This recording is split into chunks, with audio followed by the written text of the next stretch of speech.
ஏசப்பா நீங்க இல்லாம என்னால வாழ முடியாது. முடியாதையான்னு சொன்னீங்கன்னா என்ன பண்ணுவாரு? உங்களை கரம் பிடிச்சு நடத்துவார். முடியாது சொல்லணும். எனக்கு முடியும்னு சொன்னா அவர் செய்ய மாட்டார். சொல்லுங்க, உங்க கிருபை எல்லாம் வாழ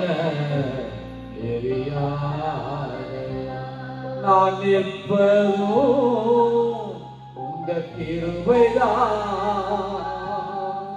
நான் நிலைப்பதோ உங்க கிருபைதான். சொல்லுங்க, நம்ம நடக்கிறது கூட அவருடைய கிருபைதான். நீ நடக்க முடியல, இன்னைக்கு கால் இல்லாம எத்தனை பேர் இருக்காங்க தெரியுங்களா? காலை கட் பண்ணிருக்காங்க. சுகர் வியாதியில காலை கொடுத்துருக்கிறாரா? நம்ம நினைக்கிறோம், ஐயோ எனக்கு கடன் இருக்குது, பசியா இருக்கிறேன், பட்டினியா இருக்கிறேன், என்னால வாழ முடியலையே, என்னால என்ன செய்ய நினைக்கிறீங்க? ஆனா உயிரோடு இருக்கீங்களா?